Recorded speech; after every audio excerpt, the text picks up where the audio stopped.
Godson Public School, Number 6, Surapet Main Road, Thirumal Nagar, Chennai 600099, Tamil Nadu. நெல்லை மாவட்டத்தில் உள்ள 10 மீனவ கிராமங்களில் மீன் வரத்து குறைந்துள்ளதால் மீன்களின் விலை அதிகரித்துள்ளது.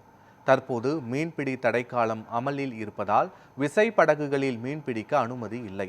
நாட்டு படகுகள் மட்டுமே பயன்படுத்தி குறைந்த அளவில் மீன்பிடிக்க அனுமதி வழங்கப்பட்டுள்ளதால் மீன்களின் வரத்து குறைந்துள்ளது. சமீப நாட்களில் காற்றின் வேகம் அதிகரித்ததால் மீனவர்கள் குறைந்த எண்ணிக்கையிலேயே கடலுக்கு சென்று வருகின்றனர். இதன் காரணமாக சந்தைக்கு வரும் மீன்களின் அளவு குறைந்து அதன் விலை அதிகரித்துள்ளது.